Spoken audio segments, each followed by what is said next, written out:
राहुल जी के खिलाफ complaint Rahul ji B R. Ambedkar ji की फोटो लेकर शांतिपूर्वक जय भीम के नारे को बोलते हुए संसद में जा रहे थे।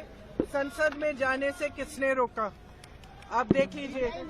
हम इतने दिनों से प्रोटेस्ट कर रहे हैं, साइड में प्रोटेस्ट कर रहे हैं, जो भी आ रहा है जा रहा है, उसको पूरा रास्ता है। इन्होंने कुछ एकदम शांतिपूर्वक प्रोटेस्ट हुए, कितने दिनों से चल रहे हैं, रोज 10:30 से 11। आज पहली बार इन्होंने प्रोटेस्ट किया, सबको रोक दिया और उसके बाद धक्का मुक्की और ये गुंडागर्दी। और अब सिर्फ अमित शाह जी की खाल बचाने के लिए ये अब इन्होंने साजिश शुरू की है कि भैया ने किसी को धक्का मारा, ये वो। मेरी आंखों के सामने आप सबने देखा होगा, खड़गे जी को धक्का मार के जमीन पे गिराया। उसके बाद एक सीपीएम के एमपी को धक्का मारा, उनके ऊपर गिरे, खड़गे जी के ऊपर। मैंने सोचा टांग टूट गई होगी, कुछ हुआ होगा, क्योंकि उनके चेहरे से दिख रहा था कि उनको चोट लगी। फिर हमने कहीं से कुर्सी ढूंढ के हम लाए उनके लिए। अब आप खुद ही देख रहे हैं, यहाँ पे रोज खड़े हैं, हम रोज प्रदर्शन कर रहे हैं 10:30 से 11। आज तक कुछ नहीं हुआ है, ये सब साजिश है। इनसे हमने पूछा, ये जो हमें रोक रहे थे, हिम्मत है तुम्हारे में? अगर अम्बेडकर जी को चाहते हो, जय भीम बोलो। जय भीम का नारा क्यों नहीं निकल सकता इनके मुंह से? ये कह रहे सर पैसेज दिया, नारा क्यों नहीं? कौन सा पैसेज? आपने खुद देखा, हमारे सामने सारे खड़े थे और हमने कुछ कहा भी नहीं। हम सिर्फ अपना नारा लगाते रहे, सिर्फ अपने संविधान के लिए लड़ते रहे। अगर आप सोचते, अगर इस देश की जनता सोच रही है कि ये लोग संविधान की रक्षा करेंगे, अगर आज भी इस देश की जनता किसी भी कंफ्यूजन में है, तो कंफ्यूजन दूर हो जाए। इनकी असली जो भावना है वो निकल गई अमित शाह जी की बातों में। इनकी असली भावना आज आपको दिख गई यहाँ पे, जहाँ पे ये हिंसक भावना रख रहे हैं। इनके मुंह से जय भीम निकल भी नहीं सकता। मैं इनको चैलेंज करती हूँ बीजेपी की एमपी से, यहाँ खड़े होके जय भीम बोले।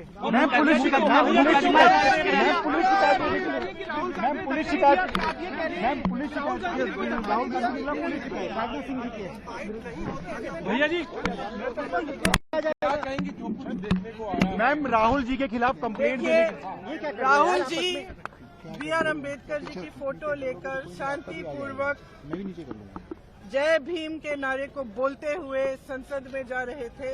संसद में जाने से किसने रोका? आप देख लीजिए। हम इतने दिनों से प्रोटेस्ट कर रहे हैं, साइड में प्रोटेस्ट कर रहे हैं, जो भी आ रहा है जा रहा है, उसको पूरा रास्ता है। इन्होंने कुछ एकदम शांतिपूर्वक प्रोटेस्ट हुए, कितने दिनों से चल रहे हैं, रोज 10:30 से 11। आज पहली बार इन्होंने प्रोटेस्ट किया, सबको रोक दिया और उसके बाद धक्का मुक्की और ये गुंडागर्दी। और अब सिर्फ अमित शाह जी की खाल बचाने के लिए ये अब इन्होंने साजिश शुरू की है कि भैया ने किसी को धक्का मारा, ये वो। मेरी आंखों के सामने आप सबने देखा होगा, खड़गे जी को धक्का मार के जमीन पे गिराया। उसके बाद एक सीपीएम के एमपी को धक्का मारा, उनके ऊपर गिरे, खड़गे जी के ऊपर। मैंने सोचा टांग टूट गई होगी, कुछ हुआ होगा, क्योंकि उनके चेहरे से दिख रहा था कि उनको चोट लगी। फिर हमने कहीं से कुर्सी ढूंढ के हम लाए उनके लिए।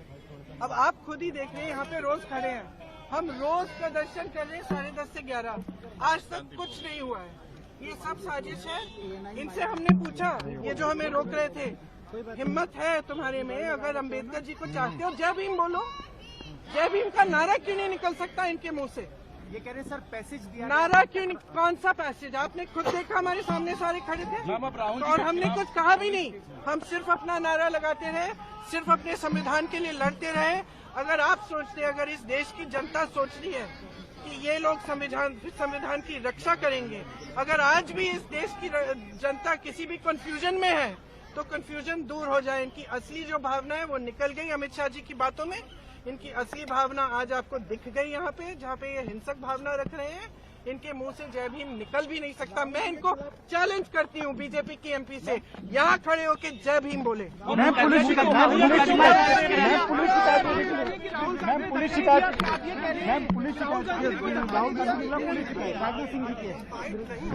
भैया जी